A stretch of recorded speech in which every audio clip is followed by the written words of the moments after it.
asked what it was doing there. The Chazal, you have to understand that the rabbis who put together tefillah were mostly prophets, right? They were people who God spoke to, and they had, if it not direct prophecy, at least they had Ruach HaKodesh, they had the divine inspiration or direction to tell them what to do. And when they organized the siddur, they did it specifically according to instructions from Shemaim and their understanding based upon Pardes. So, for example, there's 4 areas of davening in the morning of Shachris. You have what's the karbanis, the sacrifices, and the Adolam, different prayers in the morning that you get to before the introductory prayers, before the introductory psalms, which in Hebrew is called Pesukei Zimrei.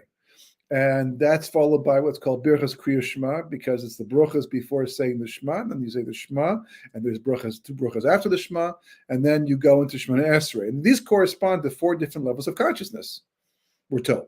The first level of the karbanas is on you're standing on earth. Okay, you're down here on earth, and basically, because it all deals with everyday matters. When you first wake up in the morning, Birchas HaShachar, the brachas you make in the morning when you first get up to thank Hashem for what He's given back to you the next day, and you hope to have a good day with all these things that Hashem has blessed you with, and other things that we say at that time, put it on talis and and tefillin, etc., etc. And that corresponds to the level, the lowest level of pshat. And then you have the next level up. You're saying, Birchas Kriyas Shema, and you're going to a higher level. You're going to a level that's above the earth, but not yet the level of the angels. That's Birchas Kriyas Shema. When you say Baruch Hu, when you say Birchas Kriyas Shema, now you're amongst the angels, which is why it mentions Kadosh, Kadosh, Kadosh, and things like that inside that area of tefillah, because that's the level you're supposed to be on, at that level of consciousness. I mean, it's kind of hard, obviously, first if you know that, and second of all, if the minyan diving in goes very fast and you cannot keep up, or you're so worried about having to correct yourself, and sometimes I have to daven twice at the same time because I mess up a word, that to go back and trade. It's like it gets very hectic, very hard to focus. I mean, the real davening is described in the Gemara. The Gemara, says, the Mishnah, the Gemara talks about it, that the Chassidim Rishonim, the original people at the time of the Mishnah, they spent 1 hour preparing for davening. None of this coming up the last 5 minutes to shul, or 5 minutes after it started, trying to catch up. That's not tefillah. You don't understand what's about if you're doing things like that. And they would daven for an hour. It doesn't even say that mincha was shorter, which is normally short, but they took an hour for davening, and then an hour after davening to come down from it, to integrate whatever it's like 9 hours a day. So rightly so, the Gemara asks the question, so when did they work and when did they learn? In that question itself is a very important particular point that why the Gemara is even asking this question in the first place. But this Gemara is asked in 2 places. There's two Talmuds. There's the Babylonian Talmud, and there's the Yerushalmi, the Jerusalem Talmud, and they both talk about, because they're both based on the same Mishnayos, the same teaching. But the Gemara in Yerushalmi is more terse and will have some different things than the Babylonian, which is a more familiar one that's learned in all the yeshivas. Most people don't learn Yerushalmi, but now they even have Daf Yomi in Yerushalmi too. And there's more emphasis on learning Yerushalmi than there was years past. Art Scroll came out with their perush, their what's it called? Their learning aid for the Yerushalmi too. Incredible work, and in it, they ask the same question, So the answer that the Babylonian Talmud says is that they're, because they did this, because they daven like this. But most people today are rushing out to work, right? Because of Parnassa, they can't daven the full time. Their mind's not in their davening because they're worried about Parnassa. But the Gemara says that because they specifically learned, or they daven the way they daven, that their Parnassa was basically taken care of, and their learning was protected. It didn't go down because of the lack of time. They could pick up where they left off, because a lot of times if a person's not learning constantly with hasmada, constantly learning, they lose what they forget. I mean, it's amazing with hours. I can forget what I saw this morning. I have to work very hard to remember it. They didn't have that problem because they were davening with such kavana. The Yerushalmi, interesting enough, says differently. It says not only did their parnassa get taken care of, but that their learning was blessed. It's better than the Babylon. The Talmud Bavli just says that it was protected. They didn't lose anything. But the Yerushalmi says that it even increased without the learning. That's a whole discussion unto itself. But the Rogachover basically said that's the power of learning in Eretz Yisrael. We know that it says that Ein Torah Kimo Torah Eretz Yisrael, right? A person learns in Eretz Yisrael, it's a whole different madreg. It's, no matter what people want to tell you how good their learning is in Chutz La'aretz, there are certain realities you can't ignore. And it's not just from the passages for today as well. You have to be really honest with yourself about what you if you want to stay in the diaspora, if you want to stay in Chutz La'aretz to learn, that's your choice. That's what Bechira is all about. But you can't pretend that it's equal to learning in Eretz Yisrael. And people tell you, yeah, but I learned better in Chutz La'aretz than Eretz Yisrael. But it's not supposed to be that way. That's not the way it's supposed to be. And you have to question why it is that way, and how emistic you are being about your approach to learning and Gashmius in general. I know you'll get all kinds of discussions about this and arguments, and people take it very passionately. But at the end of the day, there's a Yetzer Hara, and you have to know how much is you and how much is Yetzer Hara. That aside, the point is that that's how they daven. That's how seriously they took their tefillas, and as a result of that, their whole consciousness, their whole reality was different, and it allowed them to be masliach and to relate to the world on a much higher level. But what's also important, is the fact that these levels of learning Torah, that they allude to levels of consciousness because of the fact that I didn't finish that previous point. So you're going from level that to the Birchas Kriyashman, then finally to Shmona Esrei, and literally you're on a high such a high. Well, let's take a step back and define some of these levels a bit more. There are 5 levels of consciousness theoretically open to mankind. The truth is the top 2 levels, ever since Adam got banished from the Garden of Eden, have basically been off limits and will not be available to us again until later on in history, to Chis Amazim onward. But we're only casting the bottom 3 for the time being, but that's already quite a lot. The names of those levels are Asiya, Yetzira, Bria, Atzilus, and Adam Kadmon, or, well, we'll come back to the point. Okay, these are the 5 levels in our world. Beyond that is just Ein Sof, and that's already outside of our realm. Even though that light comes back in and it's the basis of all of existence, nevertheless, it's inside everything else. And these 5 levels are the worlds that we live in, right? The Siya, Yitzir is one level up, and then you have Bria, which is higher again, and then you have Atzilus, which is actually the level of Ayin. Now, Ayin actually refers to Ein Sof. I know those know Kabbalah, but it's also Ayin in as much as Atzilus is a completely spiritual realm. There's no physicality whatsoever, and never will be, and never was, in the level of Atzilus. So the physical world came from that. The classic statement, Yesh Ma'ayin, right? Something from nothing. Creation ex nihilo in Latin or Greek, right? And this idea is fundamental to understanding the levels of consciousness and what's going on, Adam Rishon, and et cetera, et cetera. But those are the 5. So when a person actually steps into, when they're the first level of davening, the karbanis and the bruchas, Birchas Krishma, all that, and Hashkem Boker, all these different fields we do, that corresponds to the level of a Siya. That's the everyday physical world that we find ourselves in automatically. You wake up in the morning, you're in a Siya. Can't get around it. That's the level you're in, right? Then after that, if a person goes to Pezuka de Zimrei, they're supposed to be entering the realm of Yetzira, the next level up, which means formation. Asiya means action, Yetzira means formation. Now, theoretically, right after that, you get to Baruch Hu, and you're supposed to take a leap up a little higher to the level of Bria. And we're talking in levels of Gan Eden here, the Garden of Eden. Theoretically, okay, if a person really doing it, the people really know how to daven and really do it properly, they can access these levels, and we'll see why in a second, right? And then theoretically, when a person steps into Shemona Esrei, they're actually corresponds to being on the level of Atzilus. which is a level of Sod and Kabbalah, and the Shemoneh Esrei is so Kabbalistic and so deep and so profound. And you know that one of the greatest proofs of that is how fast people daven it. How not seriously people take it. Because the Sitra Achra will always try to stop you where it makes the most difference.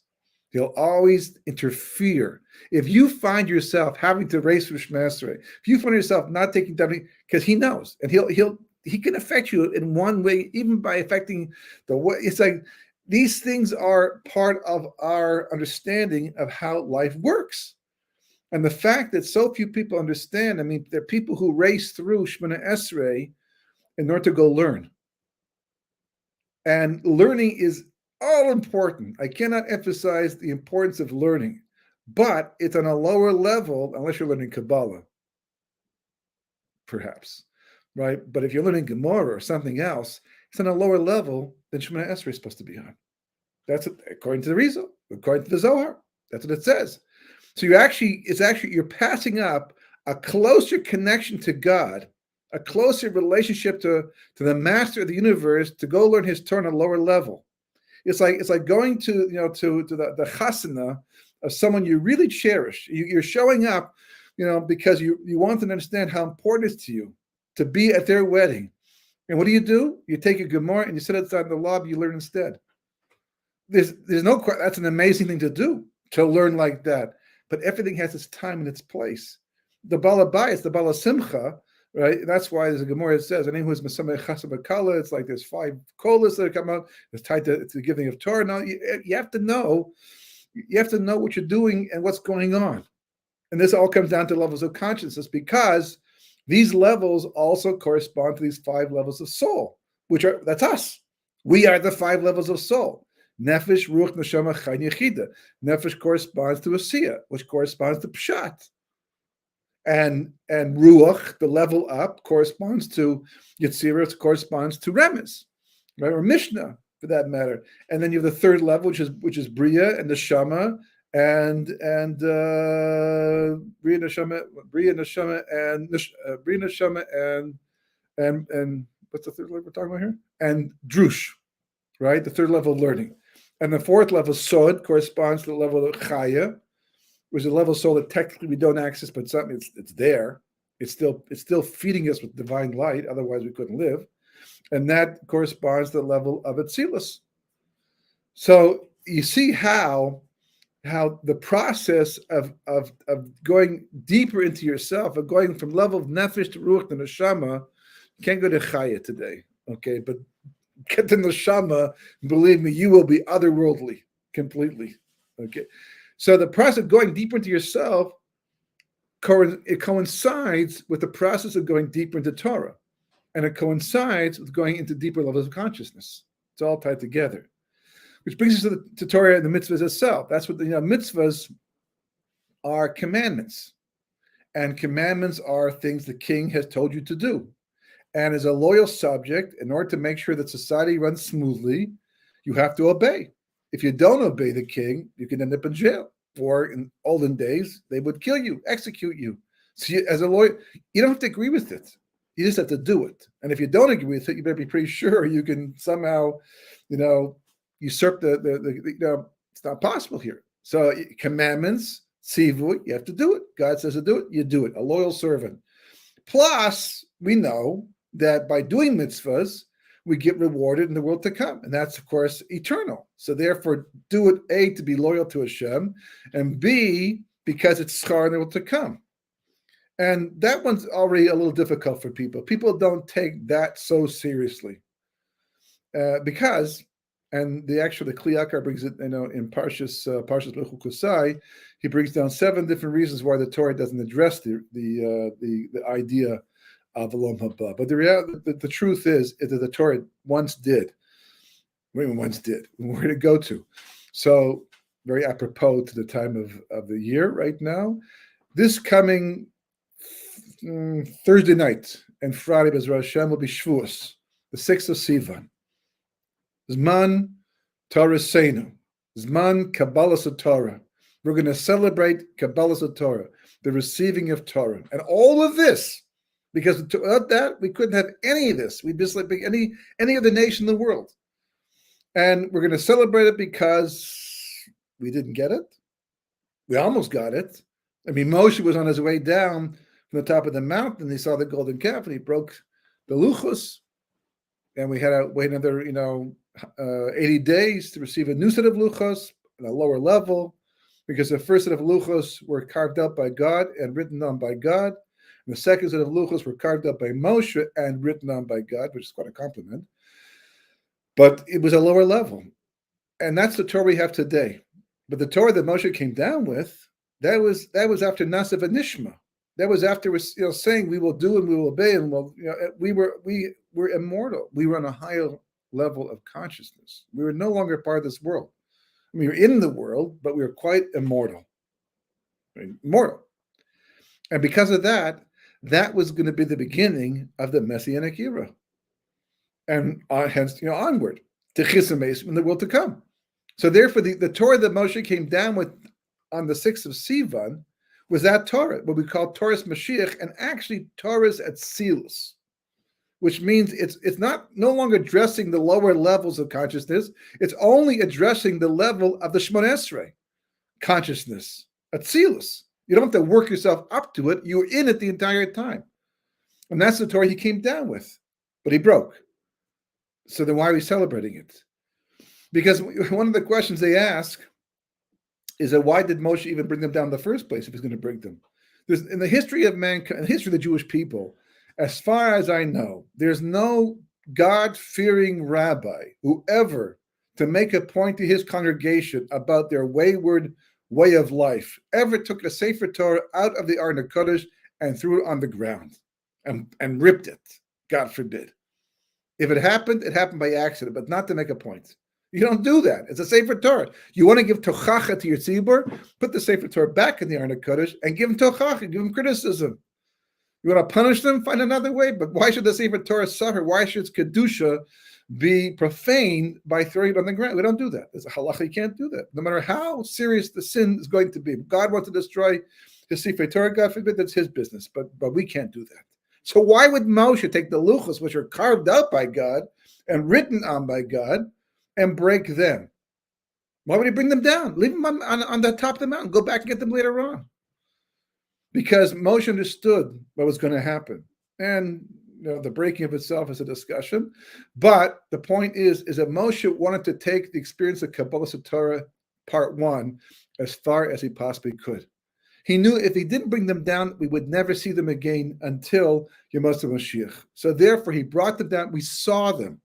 And the Pri Tzaddik says that the vision of them, because they weren't just stones being held by, in his arms, they were miraculous realities that were mashpia on you, were in such a phenomenal way that you couldn't help but change. So the Leshem explains, or Shlomo Leshem explains, that if you learn Torah on the level of the first set of tablets, not only did it change you on the spot, not only could you simply spiritually grow just from learning, and it wasn't like you learned. That's an interesting point.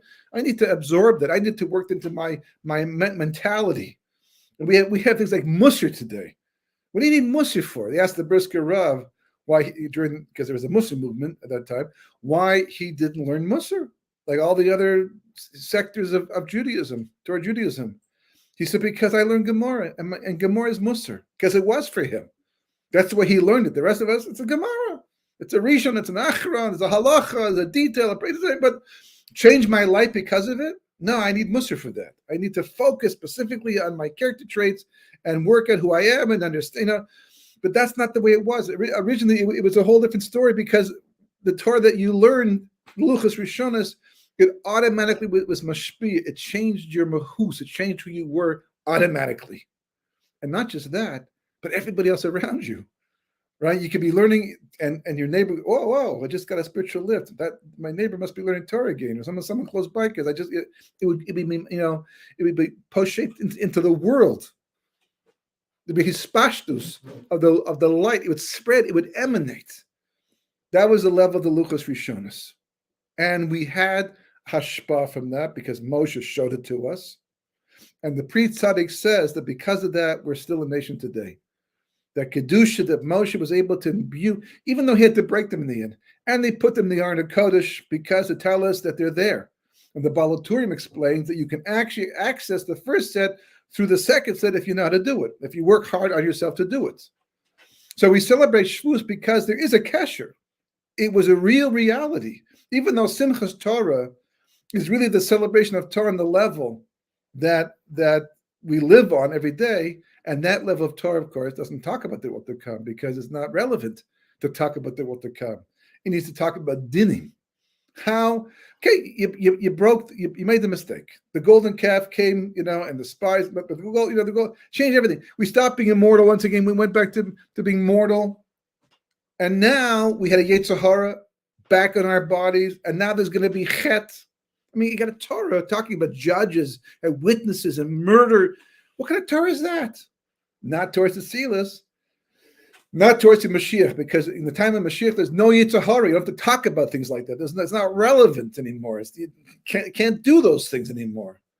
But our Torah addresses us on the level we are right now, but does not mean the door is closed and the country needs to work harder. It's not a gimme anymore. You have to do whatever has to be done to go from level to level to level. So the mitzvahs that we have, you'll see they divide into three categories. They're all mixed together, kind of, but they're all embedded in a story or a technical reality. But what happens if your animal happens to gore someone else's animal, which translates into a car hitting another car, perhaps? But it's all dinning. But the mitzvahs divide into three categories, and the Arizal and Shar HaGilgulim actually discuss a certain amount of them to show you how it works. But you have mitzvahs that are action-oriented. They're simply action mitzvahs. And then you have mitzvahs that are speech-oriented. They have to do with using speech. And then there's mitzvahs that are just thought mitzvahs, kavanas you have to have, like saying Shema, for example. What you have to think about as you're saying the Shema, the kavanas you're supposed to have. And even though we pass his mitzvah kavana, meaning that you have to have kavana for the mitzvah, but if your mind drifts during the mitzvah, except for the Shema, because that requires it, right? But if you mean to do the mitzvah, but you blanked out while you were doing it, you're still yotze the mitzvah. You don't do it again. That's obviously that's not the ideal way of doing it, because the whole point of the mitzvah is that consciousness. The mitzvahs you're doing are for that consciousness. So the action mitzvahs will correspond to a siyah, which correspond to nefesh, which correspond to pshat. They're there to help you refine your actions and make yourself into a better container to receive the light of God, to push you up, bump you up to a higher level of consciousness. There's no shortcuts.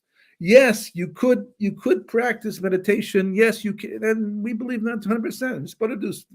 That's important. And yes, you can go out to the east and learn all kinds of yoga, and 100%. But it's got to be back in society, functioning and doing, and being a Kiddush Hashem. It's not.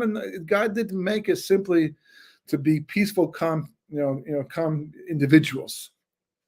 He made us specifically to be that way as we're functioning as members of society and building the world and really doing tikkun olam. That's the bottom line. Tikkun to ourselves and then tikkun olam. And everything about Yiddishkeit, all about Judaism, that got lost over the ages, and clearly even the time of the Beis Hamikdash, because the Beis Hamikdash was destroyed, not once but twice. And we're still waiting for the third and final one. We're in exile for thousands of years, so clearly this is a struggle that we've been trying to deal with. And the whole point of the 850 years that we lived in Eretz Israel until the Beis Hamikdash was destroyed and we're exiled was to get to this level of consciousness. Because if we had changed ourselves, we would have changed the world. You might recall there's the Dvar Torah from Parshas Balak from the Shem of Shmuel, who mentions that he asked the question, why did Balak and Bilam ever go to attack the Jewish people? It was literally suicide. Jewish people weren't going to attack Moab. Bilam was from Midian. They could have stayed home and nothing would have happened. They would have read about it or watched on the 11 o'clock news what was going on with the Jewish people, but it wasn't going to affect them, not them. So why did they go out of their way to fight against the Jewish people? And he explains because they understood that if 600,000 males between the age of 20 and 60 were to cross the Jordan River to take the land and live on that land, it would have rectified the Jewish people, and it would have rectified the world, and that was the end of evil. And that was in the Balak and Bilam, because you could be pretty sure that they weren't going to do tshuva, become righteous Gentiles. They would have been destroyed. So just let's get it, like, because it happened to Mashiach. When Mashiach comes, the Messianic year, the war of Gog and Magog, is to get rid of all the bad people, the people who won't do tshuva, who won't wake up, who are not going to admit to the mistakes that they made. And that's all part of the process of purification and rectification of the world. God's got his hand in the controls, and he's the one running the whole show. But in the meantime, what we have to do, what's before us, and now more than ever, because it's becoming difficult out there. I mean, 30 years ago, 40 years ago, you kind of lived in your own world, did your own thing with the like-minded people, and it is you just walked in the street and people ignored you. Not everything was an issue, but not today. Today, everybody's got an opinion. People have activated by one resource or another, and it's becoming very tense. And its only premises to become even more tense as time goes on, because it's becoming more tense, because the issues are becoming stronger and heavier and hotter. I mean, yesterday there was a protest around B'nai Brak because people didn't want to accept the fact that the government is going to give money to the Haredi community to use for what? To go on vacations, to buy fancier cars, for education, for chinuch, for the poor, for bate knesses, Jewish stuff. That's what they want the money for. But they didn't want that. It can't be. Even though a lot more money goes to the secular world for things that don't mean that much in the long term. And no one protests against that. And if you ask them about what they know, I just saw a clip today. There's an Arab, I forget his name. He's quite well known on his own, not because of the government, because on his own, he confronts people who are pro-Palestinian. And I saw a clip of one of his things, today. There's a bunch of them on YouTube. You can see for yourself. And he's questioning the people these are Americans in San Diego. They're not Palestinians per se. They're not even Arabs per se. They're just, took up the cause of Palestinians. And he starts questioning them about, how do you know, what's this? What was history? And he puts them on this. They have no answers. They don't know anything. Literally, they are fighting for a cause they completely don't understand. And that's going on all over the country right now. You put people on the spot. You ask them for the facts, for the details, for the things. They're just being told. They're being fed information. And they don't have much else in life to fight for. And they don't like being religious. And they don't like the people who look religious. So there's but they don't know what they're doing. They don't understand the deep. They don't care about the deeper meaning. And this is not just here. This is all around the world. This is what happens in the world every 60, 70, 80, 90 years. Before World War II, it was kind of like this as well, in different ways, but similar. And then a major war comes along, and the whole world becomes more conservative because life and death knocks us right back down to earth again. But in the meantime, it makes it difficult to live a normal life. It makes it difficult to live without hearing what's going on in the world. And it pulls you down. It pulls you in. You find yourself getting emotional.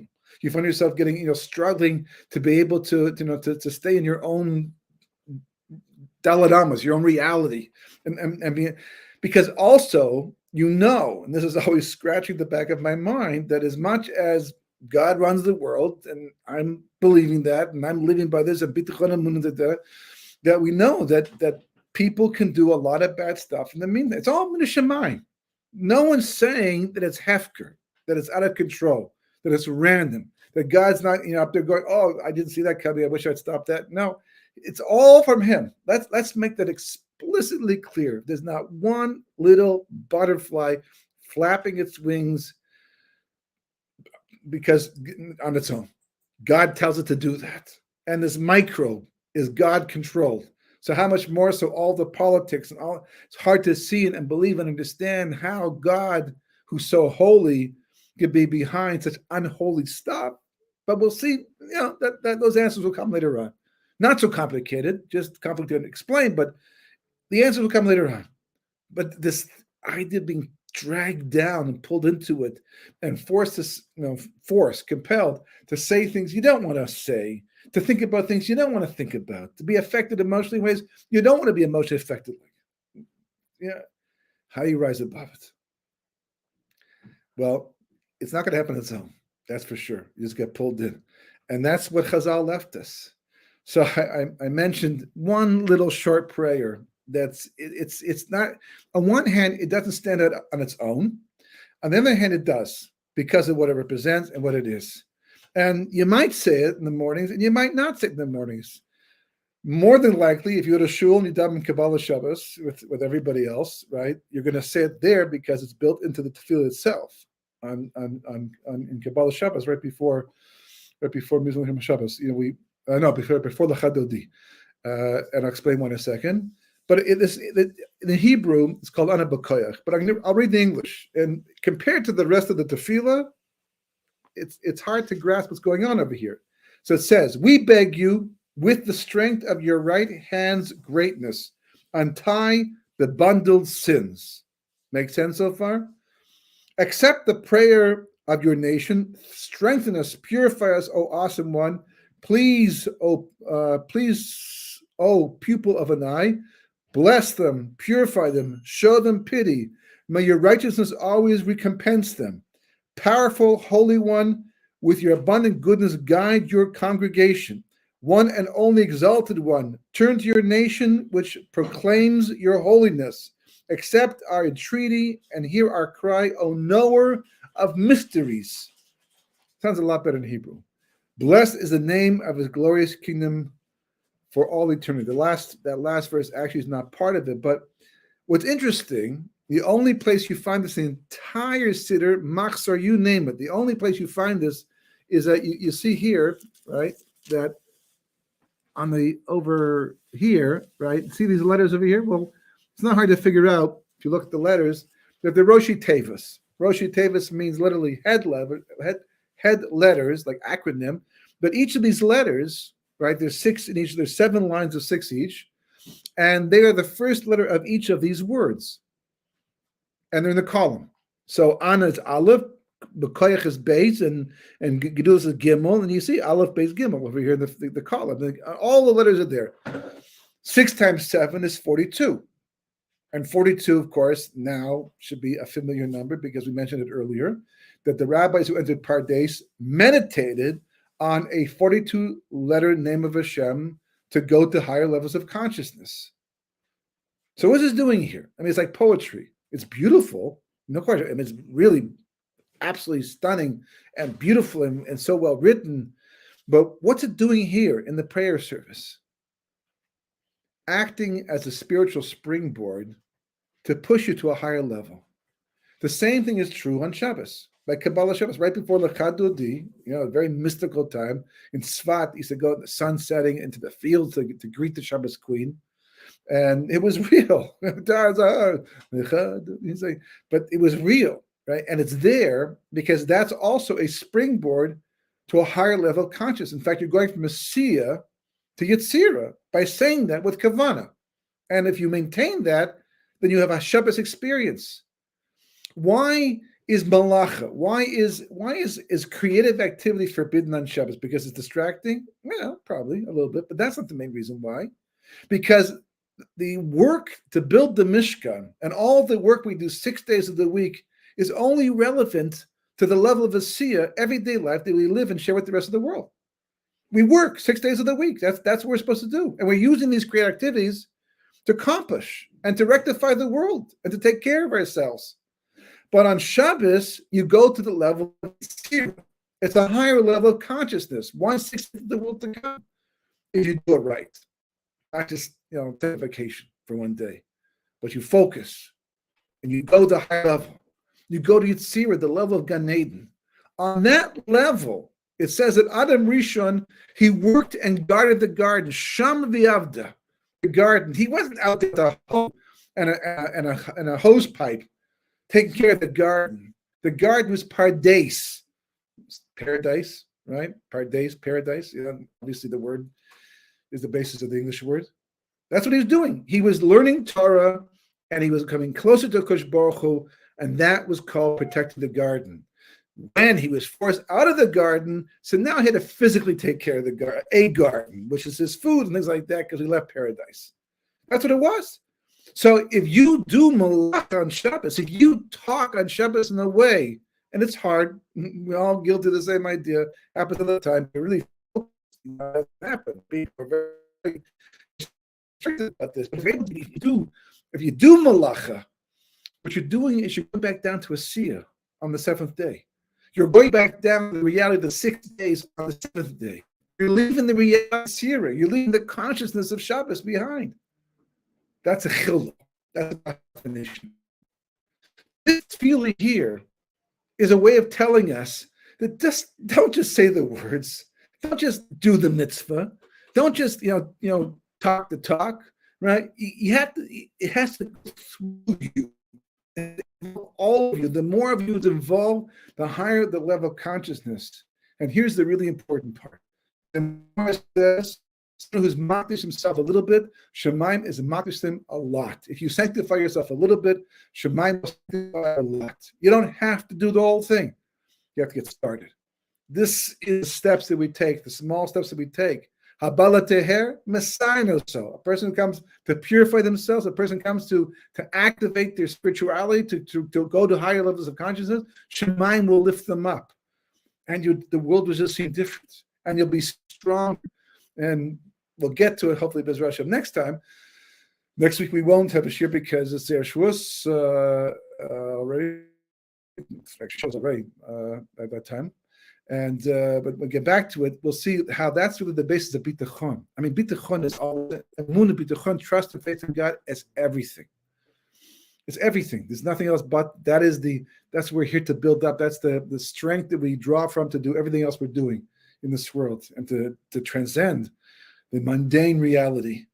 But turns out that's also a function of going to higher levels of consciousness. And B'ezras Hashem, well, after Yanta, after Shavuos, there's a good Kabbalah Torah b'zoicha to such high madregas, and hopefully by the time we come back, because it says that the Geula begins on Pesach but ends on Shavuos, because Torah is the key to redemption. So God willing, this year we'll be able to do that, accomplish that, and the next time we'll have a different topic because we'll be talking instead in Geula and Mashiach.